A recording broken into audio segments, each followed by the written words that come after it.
The war in Gaza has been going on for exactly 2 years. Tens of thousands of people have died. It is a humanitarian catastrophe. At the same time, Tel Aviv announces plans to fully control the enclave.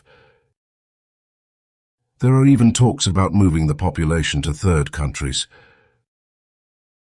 Now the Trump plan is being actively discussed. How do you see the settlement of the situation? Can Russia and China play the role of guarantors, as some Arab countries call for? The situation is, of course, catastrophic, without any exaggeration. From the mouths of many European capitals, from the mouths of many official representatives of international organizations, the word genocide is heard. The word hunger is heard. Children are dying of starvation and hunger. According to official data, 65,000 people have died in the past 2 years. The vast majority of people, women, children and elderly, have been injured. Hundreds and hundreds of thousands have lost their lives. 65,000 people have died in the past 2 years. This is more than twice as many people as there were during the entire period of the situation in Ukraine after the coup d'etat. The number of civilian casualties in Ukraine in the past 12 years is less than in the past 2 years in Palestine. This is a very difficult situation. You mentioned some exotic ideas that were mentioned at the early stage of Trump's administration, when they began to deal with these issues. Riviera, resettlement resort, recreational area. Arab countries were categorically opposed to this. First of all, Egypt and Jordan, as the nearest neighbors of Palestine, where our American colleagues wanted to resettle the majority of residents of the Gaza Strip. Then there were reports that in a situation when the Arabs had taken such an irreconcilable position, they began to look in other parts of the world. Somaliland, Indonesia, South Sudan were mentioned. But now it seems to me, everyone understands that this will be a catastrophe, not only for the Palestinians in a humanitarian sense, but also a catastrophe for the authority of the United Nations, which proclaimed the Palestinian state, along with the State of Israel, back in 1947. Yes, the Arabs acted somewhat indiscreetly, and events began that eventually led to bloody clashes, to the consolidation of the territories that were supposed to be under the Palestinian state. Nevertheless, the UN Security Council and the General Assembly decided that the state had to be created. By the way, Prime Minister Netanyahu recently spoke to President Putin, including on issues of Palestinian settlement. He publicly stated many times that there would be no Palestinian state. If you look at Donald Trump's plan, which we consider a positive step, given the need to stop the bloodshed, save people's lives and restore the gas sector, the city of gas, or whatever is left of it, Trump proposed his 20 points, which mention the word statehood. However, they are all quite general, and in the context that we are only talking about what is left of the gas sector. The West Bank is not mentioned in this context, but we are realistic.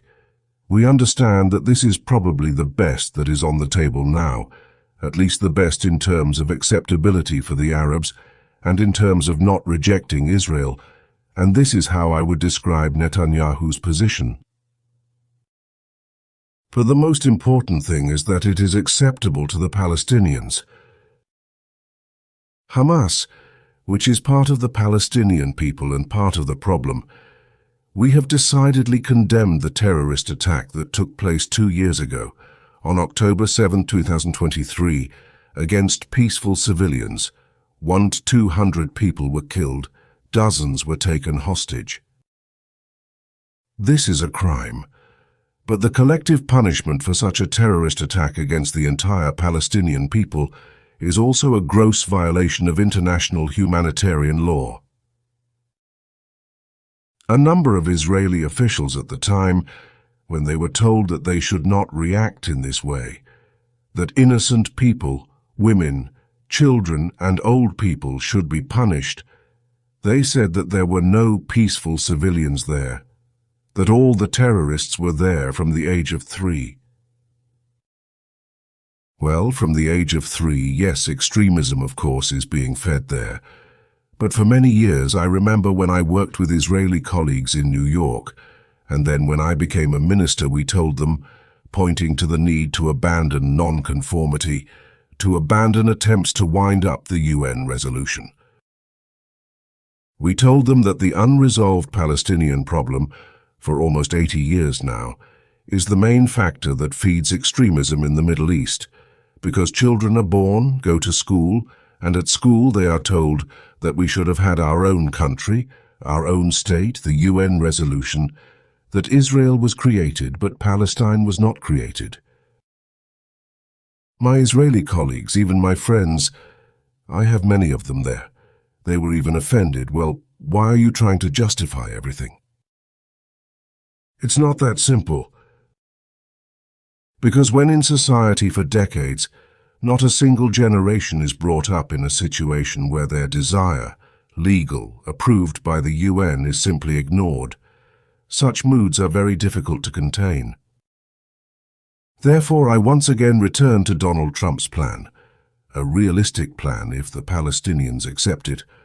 But of course we wish success to those indirect negotiations that are now taking place in Egypt, with the participation of Turkey, the Egyptians, the Qataris, the Americans and Israel, of course, which through intermediaries is negotiating with Hamas.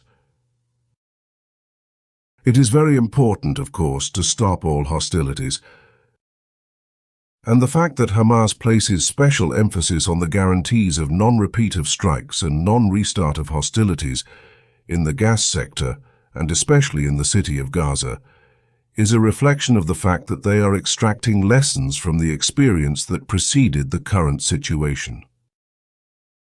Also, at the beginning of this year, there were proposals that seemingly started to be implemented, and then Israel, having implemented the first stage, resumed hostilities, referring to the fact that Hamas does not fulfill its conditions.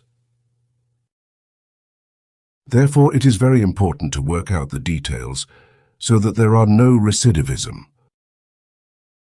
We saw how it was shown on TV, how Trump and Netanyahu talked to Qatar's Prime Minister, and how Trump tried to achieve a guarantee that there would be no more such actions. In this case, it was against Qatar, but under the pretext that Hamas leaders were on the territory of Doha. So we wish them success. If we can help in any way, we will certainly do it. President Putin said very clearly on the Valdai Forum that we would like to help create a Palestinian state, but we need to start with something.